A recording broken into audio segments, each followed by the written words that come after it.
સુરત મહાનગરપાલિકાના આરોગ્ય વિભાગે આઈસ્ક્રીમની 28 દુકાનોમાંથી લેવાયેલા નમૂનામાં 10ના રિપોર્ટ ફેલ આવ્યા છે. સુરત મહાનગરપાલિકાના ફૂડ વિભાગે 8 દિવસ અગાઉ શહેરની 28 દુકાનોમાંથી આઈસ્ક્રીમના નમૂના લઈ પાલિકાની વેસુ ખાતેની લેબમાં ચકાસણી માટે મોકલ્યા હતા, જેમાંથી 10 દુકાનોના આઈસ્ક્રીમના નમૂના ફેલ નીકળ્યા છે.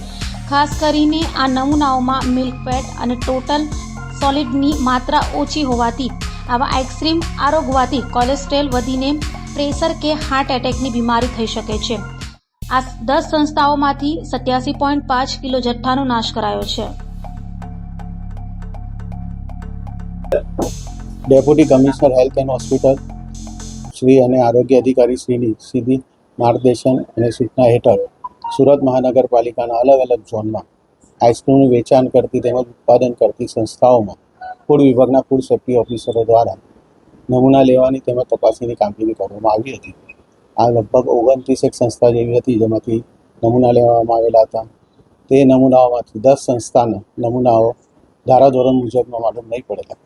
એમના મિલ્ક ફેટ ઓછી આવેલી હતી અને સોલિડ ફેટ બે વસ્તુ ઓછી આવેલી હોવાથી તેમની સામે એજ્યુકેટિંગમાં ફરિયાદ દાખલ કરવાની કાર્યવાહી હાથ ધરવામાં આવેલી છે.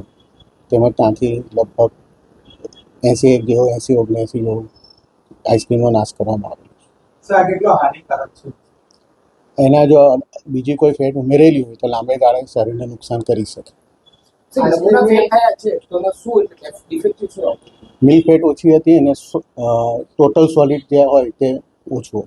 આઈસ્ક્રીમની અંદર મિલ્કનું પ્રમાણ કેટલું હોવું જરૂરી છે અને આ જે 10 સંસ્થાઓમાંથી આ જે મળી આવ્યું છે તેમાં મિલ્કનું જે પ્રમાણ છે તે કેટલું ઓછું છે?